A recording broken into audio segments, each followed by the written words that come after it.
actually is a program that's been in place for a few years in terms of a task force that has been there under the National Defense Authorization Act. But as you correctly point out, Maria, there's now a report that will be issued by the Pentagon, by the Secretary of Defense and the Director of National Intelligence. I actually wanted to get this information out and declassified before I left office, but we weren't able to get it down into an unclassified format that we could talk about quickly enough. But frankly, there are a lot more sightings than have been made public. Some of those have been declassified. When we talk about sightings, we're talking about objects that have been seen by Navy or Air Force pilots or have been picked up by satellite imagery that frankly engage in actions that are difficult to explain, that movements that are hard to replicate, that we don't have the technology for, or traveling at speeds that exceed the sound barrier without a sonic boom. So in short, things that we are observing that are difficult to explain.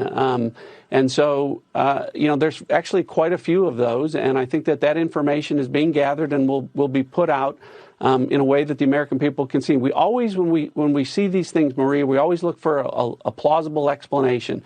Weather can cause disturbances, visual disturbances. Sometimes we wonder whether or not our adversaries have technologies that are a little bit further down the road than we thought or that we realized. But there are instances where we don't have good explanations for some of the things that we've seen. And, when that information becomes declassified, I'll be able to talk a little bit more about that. Can you tell us where it was seen?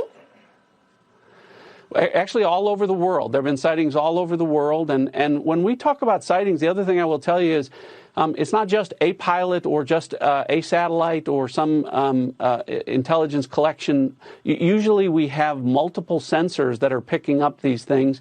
And so, again, some of this they're unexplained phenomenon.